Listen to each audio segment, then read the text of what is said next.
red dot. Red means go.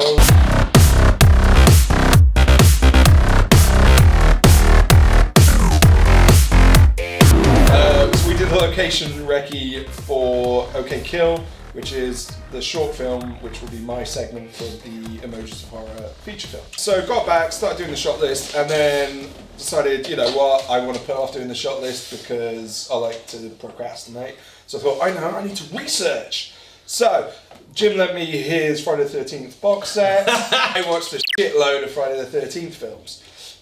Time well spent. So this was the other night, and kids went down to sleep reasonable time. So I thought, all right, which ones haven't I seen for a while? So I watched 2, 3, and 7. Now, halfway through 3, I started brewing this theory, and Was there any magic mushrooms involved at this point? No. No drugs. I mean, cup of tea. Because the internet is such a wonderful place when it comes to fan culture, somebody else must have come up with this theory already, right? So have a look on YouTube, firstly. Yeah. Right? Couldn't find anything there. Just Googled it as well. Yeah. Still couldn't find anything about this theory. Stupidly, put it up on Facebook. You know what? I want to put it down in black and white. Most ideas, like 1:30 in the morning, they're probably full of crap. Turns out a lot of other people were awake at this time. Now, I feel like I've got to establish my horror credentials, because I had loads of comments on the Book of Faces. Jim kicked up a storm on Facebook. I really didn't mean to. He's so controversial. I've seen all the Friday the 13th films a number of times. I've seen My Name is Jason. I've seen the Crystal Lake Memories documentaries. I've got the Crystal Lake Memories book, which I've read all the way through once and flipped through a number of times and stuff. I would say I'm not the world's biggest Friday the 13th fan, but, you know, it's a horror franchise of the 80s. Of course. It's something I've spent a lot of time with. Rewatching the films, something just occurred to me, right? So, number 1 ends, right, with it's revealed Pamela Voorhees is the killer. Spoilers for all of Friday the 13th, but really, I mean, these films are like 40 plus years old by now, really. Yeah. So. And the final girl, played by Adrienne King. We love you, Adrienne. Worked with Adrienne on Silent Night, Bloody Night. She beheads Pamela, right? And then what we pick up seemingly the next day, she's like in a canoe on the lake, half asleep or whatever, and then boom, a mutated body of a child pops out of the water. Yeah. But that's revealed to be a dream sequence. So it's kind of like, oh, okay. It was a jump scare, which they admitted that they ripped off Brian De Palma's Carrie. Yeah. Which was very big at the time. Picking up Friday the 13th Part 2, it pretty much plays the last 10 minutes of the film. This killer approaches Adrienne King's place, gets killed. So one of the things that started ticking in my brain as I was going through and watching 2 was, wait a sec, okay, even if we establish the fact that he died as a kid in the 50s, even if there's some supernatural mumbo jumbo came back, he came back from the dead 20 years plus later as a fully grown man. That's what the film's suggesting. My point is, okay, what if it's not Jason Voorhees at all? Okay, it's just some redneck mutated killer who happens to be, you know, in that area, who finds the severed head of Pamela Voorhees and that lovely jumper. And decides, you know, to kind of build a little weird shrine to it. Kind of obsesses over it. Obsesses over it and builds a shrine to it. And so when Ginny, who's the final girl in 2, puts on the jumper and goes, you know, oh, that's right, Jason, be a good boy. It's not the fact that he's Jason, it's just the fact that, you know, it's wearing the jumper, he's all kind of messed up. That was my first theory is, okay, it's not Jason Voorhees. So the director of 2 is Steve Miner. Director of 3 is also Steve Miner. 3 was made only a year after 2. So it should be all fresh. You'd think it's relatively fresh in his mind. Maybe start working on 3. You can't really kind of say, okay, there's been like a significant amount of time between the 2 that he may have forgotten. It takes place the day after number 2. So in 3, Jason's look alters significantly. Okay, so gone is the hair and everything like that. And he's now this bald guy, again with a kind of inbred backwards look. I mean, the Wrong Turn films were clearly inspired by the unmasked Jason. What if 3 is a totally different killer? Because he looks completely different.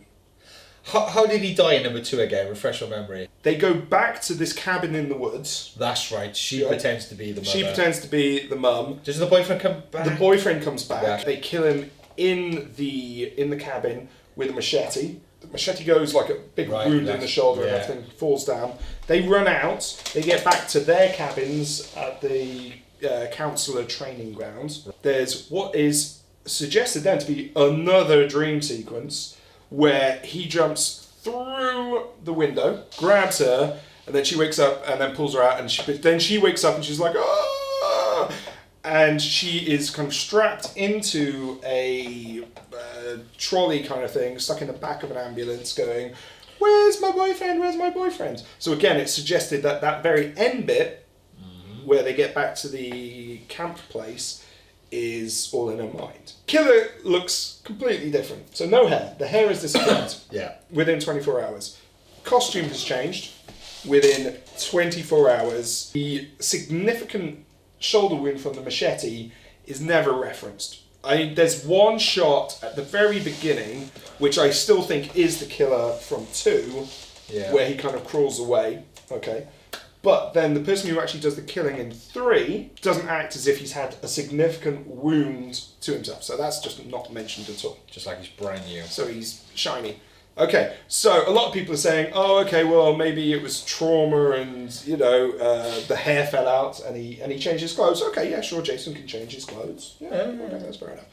But in 3, there's a flashback that takes 2 years prior to number 3. Now remember, number 2 only took place the day before.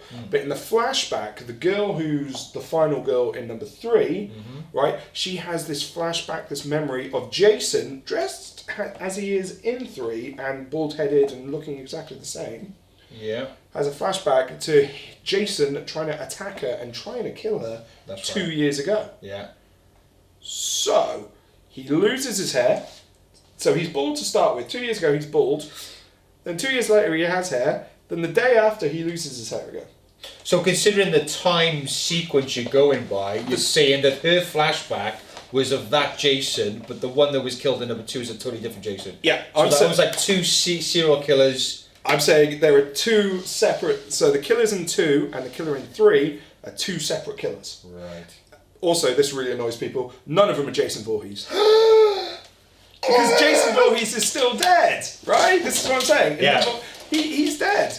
This is what blows my mind though. Steve Miner, the director, what were you thinking, dude? I mean, I know, Jim kind of came back to me, and what did you say on Facebook? I just said it's just really bad continuity. It's really bad continuity, and I know that. And a lot of people said that. But like Jim has said, it's a theory, it's just a playful idea. Yeah. Because, let's say, you wanted to carry on the franchise, this would be an interesting angle to approach it. Fresh pair of eyes, considering all films in the franchise, and then coming up with a good story, good narrative that connects them all. Instead of doing your own selfish thing. Yeah. So, basically, instead of going to bed, I went up to bed, and my wife Fran, she was just like, why don't you go to sleep? And I'm like, I can't, there's something wrong on the internet.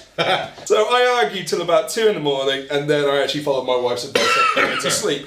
But just before my brain shut down, it then came up with this further theory, which I've yet to put on social media because of the butthurt. Exclusive.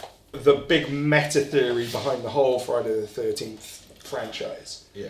Something that's not ever really been explored, right? And let's accept the fact that all of the events and all of the films actually happened as they were seen. It's a similar thing to what Grant Morrison, comic book writer, did with Batman. And a lot of writers kind of basically said, oh yeah, that weird kooky stuff where Batman goes into space in the 50s and stuff, that didn't happen, right? Yeah. But what Grant Morrison did was he said, no, it all happened. None of it's more realistic than not. It's all fiction, therefore it all happened. And so let's say Friday the 13th, it's all fiction. All of the events, as they appeared in the films, happened. Yeah. So let's use that as a starting place. It's not really about the Voorhees family. Friday the 13th is about Camp Crystal Lake. right? And all the weird fucked up stuff that happens in Camp Crystal Lake. Okay, so let's start chronologically, and Jim, help me out if I miss any. So in 1, obviously, Pamela Voorhees goes crazy after a kid is drowned and then kills a bunch of people. Yep. Yeah, okay. In 2, and using my theory, 2, another killer, not Jason Voorhees, with the long redneck looking guy, comes back and starts killing people for seemingly no reason beyond the fact that he's dying. 3, a different killer again, a bald-headed killer, had been, like 2 years previously, trying to molest and kill girls in the woods. That same killer reappears in 4 and then tries to kill Corey Feldman. I mean, I think we all understand that impulse. Number 5 then, and I forget the character's name, but the paramedic goes crazy, decides to don a mask and kill a bunch of kids in 5. Right? Yeah.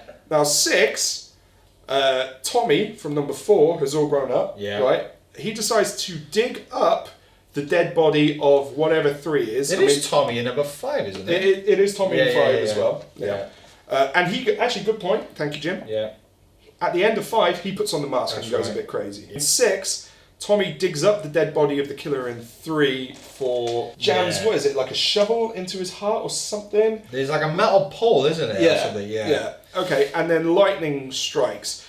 Now, if that was to happen, maybe the body would burn or whatever, but no, because we're in, the Crystal Lake territory, it brings the body back to life. An epic defibrillator. And so now we're in, kind of zombie reanimated territory. Frankenstein-esque. That's it. Yeah. By the way, I love 6. I love 6. It's good. It's good 6. 7 then. It's over the parents at the fight at the beginning. Yeah. And then a dad dies. So the dad dies. That's right. He gets into Camp Crystal Lake. See, parents argue. It's something going on Crystal Lake affecting families. So 7, okay, a telekinetic just happens to come back, Swing by. and fight the reanimated Jason That's again. Right. Yeah. 8 will ignore because it's crap. I like 8. I do. He's on a boat. Jason on the Love Boat. Boats and hoes and machetes. He's on a boat. He's on a boat. Back to 9, Jason Goes to Hell. Now this is where I think they may have kind of touched on it slightly. So this is the one with like the possessing leech. Yeah, I'm not a big fan. I quite like it. I quite like it because they tried to do something different. And that's probably affected any credibility I had among Friday the 13th fans. I quite like 9. It's the leech that then takes hold of other people's bodies. Yeah. So all of this stuff is happening around Camp Crystal Lake. Okay? Which, I think they hint that it's all like built on what used to be like Indian ground, Native American reservation ground and all that kind of stuff. Poltergeist kind of thing. So yeah, it could be Indian burial ground. Jim, you thought, just radioactive waste dumped into there? I mean, if we are going to think about Camp Crystal Lake as the pinpoint for all these shenanigans going on through 1 till 9, I mean, it'd have to be the lake, the water, what's under the water. So yeah, that's the weird theory I had when I should have been asleep in bed, which caused a lot of people to kind of jump at me. 89 comments. Yeah. Within about 12 hours. And 10 likes. Fuck you, internet. Okay, so the first comment I had, which was of the butthurt variety, was from this guy. Or the franchise is incredibly inconsistent, lol. Yeah, cheers, Jim. I was like, I know that! I know Steve Miner wasn't going, this is really going to fuck with those fanboys in 20 years' time. Yeah. I'm just going to read some of the other comments here. Dave Melkovic was just like, why did you watch those 3 films in quick succession? So I just said research. But to be honest, I need an excuse. Yeah. MJ Dixon, I like it as a theory, however it might get you lynched by Jason fans. Lol. Lol. Lol. Yeah, which kind of happened. Nathan Elwood of Cardiff Horror Fans, he wasn't liking it. They just had crap continuity, it's that simple. Just enjoy the films for what they are. I do. I enjoy the films. But for me, this made the film more fun. I was not coming at this from a position of these films suck. I was coming at this from a criticism. It was like of love. Dave then came back, so he still wasn't gone to bed. So Dave Malkovich, co-writer of Code Crawlers, very talented scriptwriter. I think what your theory is missing is motive. And I said, okay, well, that's a fair point. You know, why would just 2 random killers start killing? But what I'd also say is, if we were to accept that it is Jason Voorhees, really, after 2, what is Jason Voorhees? Just to kill. Exactly. So... But the reason behind it, if we're going to go further with this theory, is the lake. But then what is the lake? Again, we need a few more additions. Good. Phil Escott, a very talented filmmaker, director of Cruel Summer.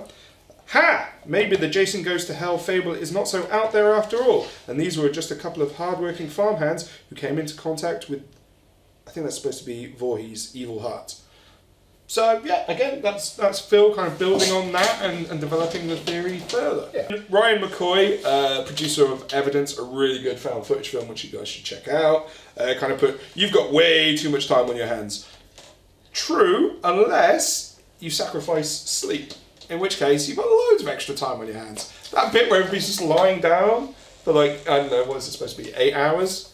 Supposed to be. Give that up. Sleep is for sissies. You know, give that up. Boom. Loads of time. And then, yeah, me and Mark Adams had a series of back and forths where he was bringing up points, but I like to feel, Mark, that I checkmated you. That's fighting talk. I won the internet, but at what cost? Just the cost of my marriage. That's my theory. Feel free to argue with us, drop us comments, like, subscribe, whatevs. Let us know what you think. Let's have a more fun, creative look at the whole franchise. Let's say we were commissioned to make the next installment of Friday the 13th. We'll do that. That's how we would play it. Like I said, I'm a fan of the films. I'm only doing this in love. As much as I tease the fact that I think 8 is a piece of shit, I have seen it far too many times as well. I love 8. I think like 3 times I've seen it. Punches off somebody's head on top of... He's in Manhattan. That for like the last 5 minutes. And he's on a boat. And they shoot a cheesy 80s music video on a boat and he kills them. Yes, Come on! That is correct. That happens. I do not hold that up as a pillar of greatness. I think they really thought of the box with 8. You know, they really pushed it. Literally out to sea. Which one's your favourite?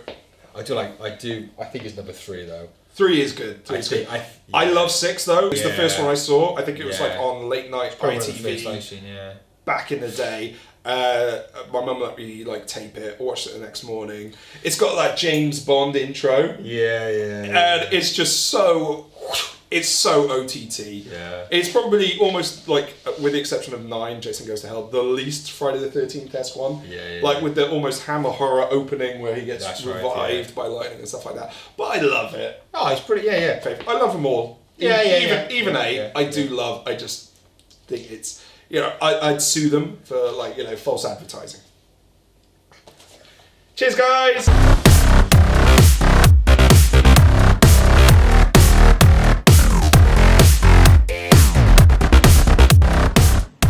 And then Craig kind of started making things worse by saying, let's not even start on the Texas Chainsaw timeline. But we'll do that for another episode. Oh, God.